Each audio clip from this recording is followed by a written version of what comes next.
Zee 24 तास एक पाऊल पुढे।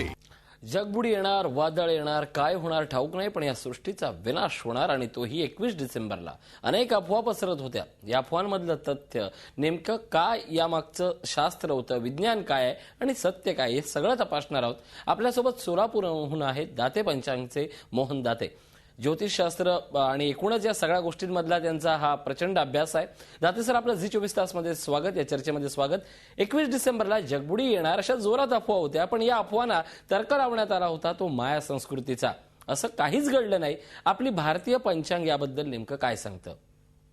21 डिसेंबरला जगबुडी होईल असं गेल्या काही वर्षांपासून हे अफवा पसरवल्या जात आहेत। वास्तविक अशा प्रकारची जगबुडी होण्यासाठी एका मनवंतराची संकल्पना आपल्याला पंचांगाच्या कालगणनेद्वारे सांगितलेली आहे।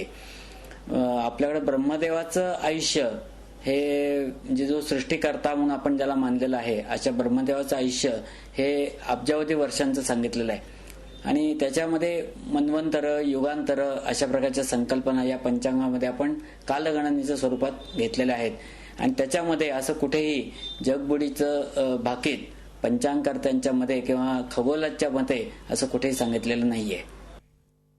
मोहन दाते यांचा या संपूर्ण गोष्टीबद्दल प्रचंड अभ्यास आहे। दाते सर, आजपर्यंत अनेक वेळा जग बुडणार अशा अफवा पसरवल्या गेल्या। परदेशी ग्रहांच्या अभ्यासावर हे तर्क मांडले जायचे, पण या साऱ्याला छेद देणारं भारतीय पंचांग या सत्याबद्दल नेमकं काय प्रकाश टाकते? काही पाश्चात्य देशांमध्ये, विशेषतः मेक्सिकोमध्ये जी माया संस्कृती म्हणून जी होती, किंवा काही बायबल मधली उदाहरणं किंवा काही ठिकाणी नॉस्ट्राडेमसच्या याच्यातनं सुद्धा काही जणांनी आधार घेऊन अशा प्रकारच्या जगबुडीच्या संकल्पना सांगितलेल्या आहेत।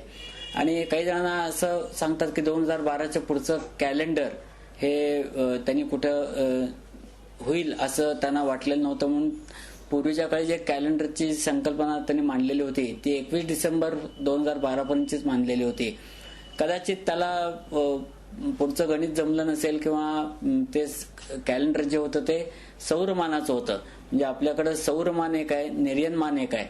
अर्थात हा थोडासा ज्योतिषशास्त्राचा थोडासा क्लिष्ट विषय आहे, पण गणित पद्धतीमध्ये सौरमान म्हणून एक आहे, निर्यन पद्धती म्हणून एक आहे आणि या दोन्हीचाही मेळ एकत्र घालून पंचांगाची कालगणना ही केली जाते।